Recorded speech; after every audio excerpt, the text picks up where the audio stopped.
Hello. Hey, Dan, what's up, man? How are you? Oh, I'm very good, very good. Just getting up, being lazy. I'm not much of a morning person. No, I understand. I've been up, time change, dude, and I do I mornings. know, So and that, yeah. I wake up at like 3. My alarm goes off at 3:30, man. So Oh, wow. yeah, I Okay, know it sucks. this is late for you. Yeah. We're approaching like dinner here in a couple minutes, man. Yeah, yeah. Well, I appreciate you taking a few minutes to do this, man, and congratulations on the new album. Arson's been out now for a few weeks, and I think it's awesome that you guys asked on social media, like right after the release came out. Fans, what's your favorite song so far? What song are you digging in? It's interesting to read the comments because every single fan has a different favorite, has a different reason why they have that favorite. I imagine that you guys have songs that you think this is going to be the one they dig, but it's got to be cool for you to have every song on the album. A different fan loves it for a different reason. Yeah. It's weird. Every record's like that. You go, okay, well, this one's definitely this is the one we've got to put that one out first. It's the one everybody's gonna like. And sometimes, we're usually in the right ballpark, but yeah, it's a very awesome surprise to hear people say the song that you thought was the worst song on the record, or it's like, man, nobody's really gonna like that one. And yeah, this one has been very positively received. And yeah, everybody, yeah, you can't pinpoint like one song. I mean, there's a couple that everybody likes, Gasoline, everybody thinks that's a cool song, but it's like, yeah, I've been very surprised on all the stuff that people are surprisingly loving. Yeah, and you mentioned Gasoline. It seems like with an album titled Arson, you gotta start the album with a banger, and Gasoline is definitely that song. What was it about that song? When everything was said and done, you had it written, you had it recorded. What was it about that song that said, you know what, let's not only release this as the first single, but let's just hammer people with this to start the album right away? That was not, we did not think that was going to be the first single. If anything, we thought Disconnected would probably be the first song we were going to put out, but because Gasoline came a little later in the process, but we were like, oh yeah, that's just a really cool, heavy song. We're like, it's a good song for sure, but we thought it was too heavy to be like the first thing that like we put out and tried to push to radio or whatever. But management and label and a few people who had heard a few of the songs were just like, nope, Gasoline's the first one. You have to put that out first. And I'm pretty sure everybody was right. I mean, it catches everybody's attention. It's heavy. It just hits you right over the head. And it's really heavy, but it's still melodic and it's still got a really catchy chorus. And I think it's kind of the best of everything that Story of the Year does. I know you just mentioned that Gasoline came after Disconnected, and there was, I mean, we're talking months, if not a year, between those two songs. Did you feel, and I don't mean to pun intended situation here, but were you nervous that there might be a disconnect between a song of Disconnected and a song of Gasoline being written, being recorded so far apart? Yeah, it was kind of weird because our producer Colin Brittain, he's in Linkin Park. He's the drummer of Linkin Park, so he was very busy. Obviously, while we were making the record, they were off and on of touring and doing all kinds of stuff. So no, we didn't really think about it. It's just like you work for a couple weeks, and we take a couple weeks off and kind of assess like what we had already done, and it's kind of good to take a step back every few weeks and go, all right, we got a bunch of cool songs. Okay, maybe we need something more like this. So you go in the next time and you kind of have an idea of what direction to move in. I think it actually worked out better in our case because Disconnected, when we first recorded it, it was almost a year before we finished Gasoline and everything. But we had went back and re-recorded it and rewrote the chorus and rewrote a couple parts, and we reworked it a few times. And it's good to revise and make sure things are as good, if not better, than the new stuff you're writing too. So it worked out great.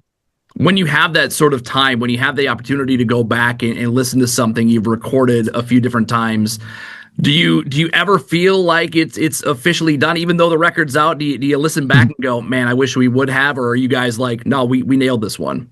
There's always stuff that, yeah, it's never done. A piece of art is never done. You just have to abandon it and just say, "Yep, here it is. This is the version you get." But yeah, there's stuff on every record that we've put out that I'm like, I should have did that. I should have did this harmony here. Should have went to this note. Should have changed that. But for the most part, once it's done, it's like, okay, that's what it is. And you get used to things that maybe weren't exactly how you wanted it. But that's just any band and any song. You're never going to be fully happy, but you get it as close as you can.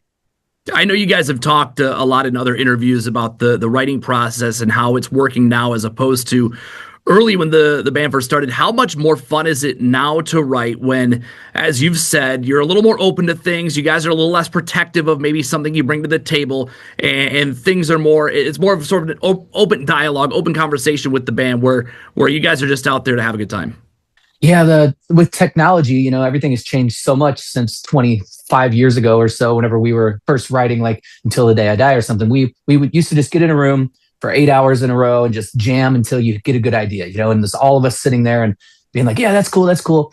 Now it's more, Ryan usually starts with some kind of guitar demo, some kind of riff or some kind of guitar idea, and he'll have like stockpiled 30, 40 different ideas, and then now we'll listen to all those, and I'll get a few ideas going vocally too. But now we just kind of take that into the studio and just start with one of the ideas we all like, and just kind of throw it around until somebody comes up with something cool.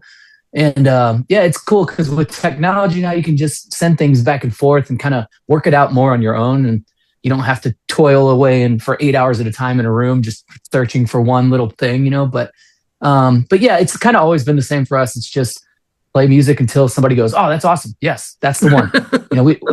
We don't really pre-think it too much. There's no like, "All right, this has to be a big, grand idea about the universe." I don't know. We don't plan it out. It's just kind of like whatever hits us and connects with us. It's always been the same, and if we like it, then we're gonna be happy with it. I'm curious if you pre-thought the collaboration on the album with Jacoby Shaddix, because you guys haven't done a ton of collabs over the years. I mean, you have Colin Brittain who's producing it, but on this album, as I was listening to the album, I hear this song and I go, man, that sounds like Papa Roach. Obviously, it is Papa Roach. It's Jacoby on there. When you wrote that song, did you have the idea that Jacoby was going to be on it? I know Colin worked with them in the past and produced stuff in the past. Is it him getting Jacoby involved? How does that all come together to get Jacoby on the track? Yeah, no, we did not plan that at all. There is a version where I'm singing that part, and I was screaming it a little bit more. I was like kind of yelling it. And it was one of the early on songs that we wrote, and we were just having fun in the studio. It was like, dude, what if you tried like a weird rappy thing? And it was like, all right, cool. Whatever, let's try it. There's never a bad idea. It's like, try whatever, try anything that comes out. So it was really cool. And it was like, all right, it doesn't really sound like me. It's kind of weird. So we kind of put it on the back burner as we wrote the rest of the record. And yeah, Papa Roach happened to be in the studio with Colin the same week that we were in there. So we kind of had crossover. And we've known those guys off and on for 20 something years, playing a lot of festivals together and different things. So when we see each other, it's like, oh, what's up, man? Hey, good to see you. And for some reason we were like, dude, remember that song that has that part that makes no sense for me to be singing? It just kind of clicked. And we were like, dude, we should ask him if he'll do it. And, Jacoby's one of the nicest dudes in the rock and roll business. And so it was just so easy. It was like, hey, man, we got this part. It would really fit you. Would you be down to do it? And he didn't even blink twice. He was just like, absolutely, man, let's do it. That'd be awesome. So then a couple days after we had left the studio, he laid it down with Colin. And it was just super, super perfect. An easy, awesome thing that just worked out. That's another thing that we don't really plan out. It's like, if it works, it works. If somebody's down to do it, we don't want to pressure somebody to be on our record if they don't want to be on it. But he was very, very excited and down to do it. So it was awesome. What's that moment like when you hear it? You've heard it, the version with you on it, and you're like, I don't know, man, this isn't right. And then you get the version with Jacoby on it. What's that moment like? It was immediately like, oh yeah, that's what it should sound like. Yeah. Because Kevin, our engineer who works on the record, worked on the last couple records as well. He was like, if you're going to get somebody to do this part, he is literally the perfect voice for that. And he wasn't wrong. And I think he actually recorded it. So yeah, when we heard it, I was like, yep, that's exactly what it needed. And now the song sounds like the right people are singing the right parts. It was great. Speaking of collaborations, you've mentioned working with Colin Brittain a couple of times already, and I know he produced the last album. Did you know he was working with Linkin Park when he produced the last record? And then did his working with Linkin Park change anything for you guys in working with him on this record? No, he did not. I think he had just started collaborating with Mike Shinoda while we were working on Tear Me to Pieces. And every once in a while, he'd be like, yeah, I talked to Mike Shinoda today. He told me to tell you guys hi, because we know each other. We toured back in the day together. So it was like, oh, cool. Working with Mike. He's like, yeah, a little bit. He's like, this songwriting. And I don't think he had any idea like that was how that was going to pan out either. So yeah, as we started working on Arson, he kept being like, all right, well, I can't do this. I got to fly out for a couple weeks. And I got this thing that I'm doing. And I signed a non-disclosure thing, so I can't tell you guys what it is. And we're all like, wait, okay. We were putting two and two together, and we're like, you're in Linkin Park, aren't you? And then eventually he was like, yeah, but don't tell anybody. Don't talk about it. We're like, what? So yeah, it was kind of gradually happening as we were making the new record, and it didn't change anything for him other than his schedule and him being much busier. He's such an awesome drummer and songwriter and musician all around that it was no surprise. We were like, awesome, that makes total sense. You are a perfect guy to be a drummer in any band. But it's awesome for him, and it worked out good for us too. It's never bad to have that extra promotion. Yeah, and it seems like, having played shows at Linkin Park back in the day, and now your producer is in Linkin Park, it seems only fitting that at some point, somewhere down the road, there's going to be something, right? Yeah, you would think so. Come on, Colin. Yeah, it was 2004, so it's been a long time since we toured together. But yeah, we are definitely open to that. And we've thrown it out there a few times, and we'll see. We'll see if anything ever happens. But that would be awesome. It would be awesome, and I'm sure it was awesome. I know you guys do this. I think every time you release an album, you got to play a hometown show in St. Louis when Arson came out. How important is it for you guys, not just as a band, but for any band, to have the kind of support for you guys, 2+ decades from your hometown, to have them support you guys like they do? Yeah, it's pretty crazy.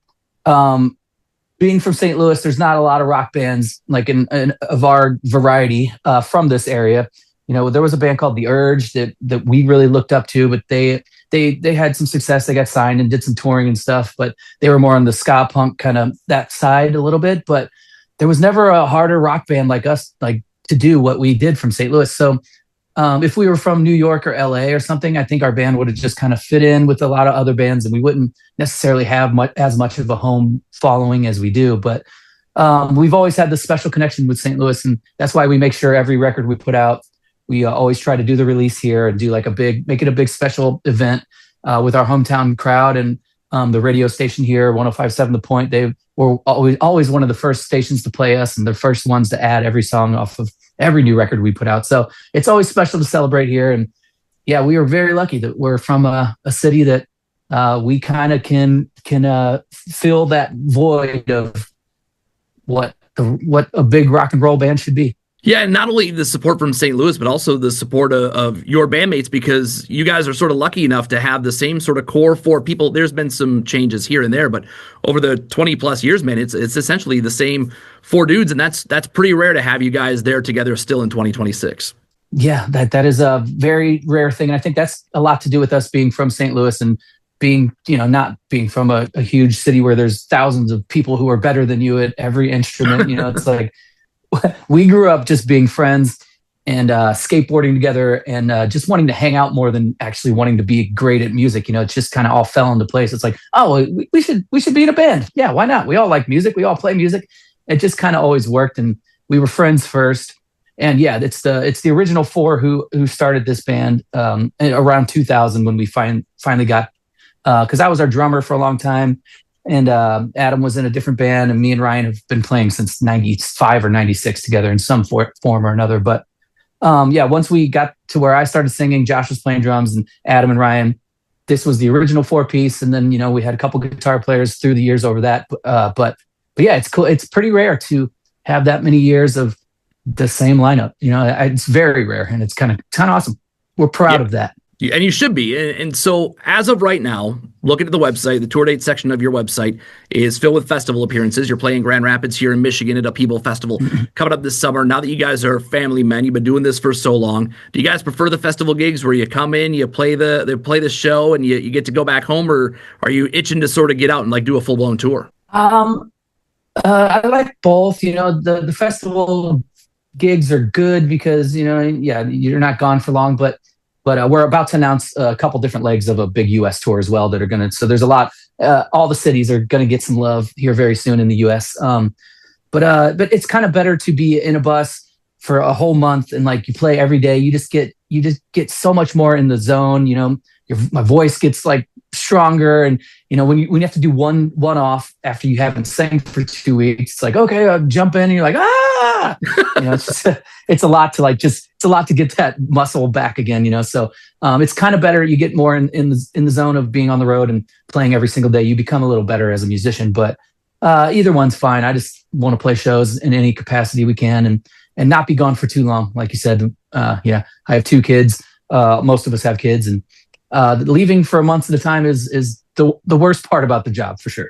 Unfortunately, speaking of shows, there won't be a When We Were Young festival this year, which I suspect is one that you guys could probably play every year. Can you, Dan, real quick, please confirm for fans that might be nervous that emo is in fact still not dead?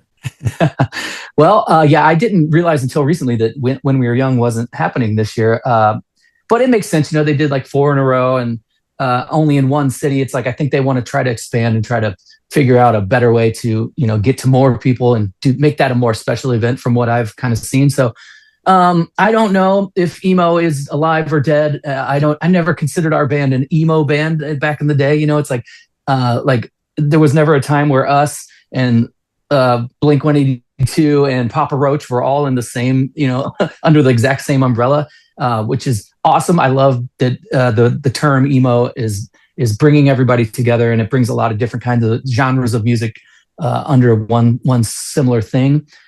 So I think if that's what emo is, yeah, I think it's going to go on for a really long time because there's so many great bands doing different styles of whatever emo is, and I don't think that's going to die anytime soon. I don't think so either. And the good news, as you mentioned, is that, yes, not playing that festival this year, but you do have some headlining dates that you'll be announcing soon, a couple of legs where people will have the chance to come and see Story of the Year. And I imagine that the rest of 2026, you guys are going to be pretty busy going into 2027.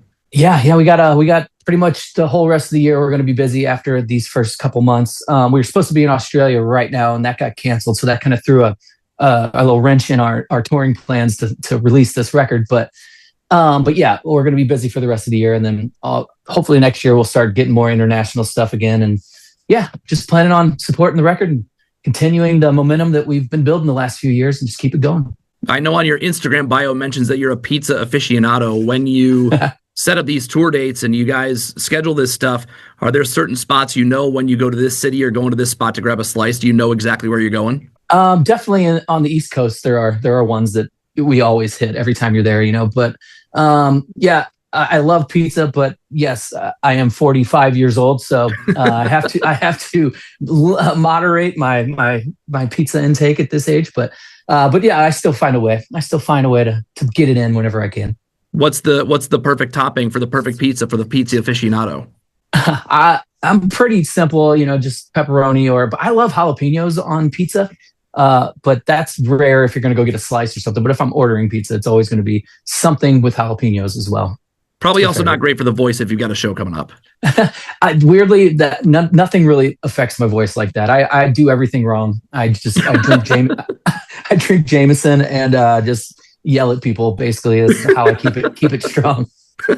Right on, man. Well, congratulations on the new album. We're excited to see it, Upheaval in Grand Rapids here coming up this summer, and excited for those tour dates to be announced, man. Yeah, I'm excited about that show. That's going to be a really cool one. And the tour is going to be awesome. We're going out with a really cool band that I don't want to ruin it yet, but we'll be announcing very soon. So yeah, we're going to be busy. So just keep watching, keep listening, everybody. The record's good. We're happy. Go check it out. It's available now wherever you stream your music, and you can hear Gasoline on Z93. So check that out too. Dan, I appreciate it, man. Thank you so much for taking some time this morning. Hey, thank you.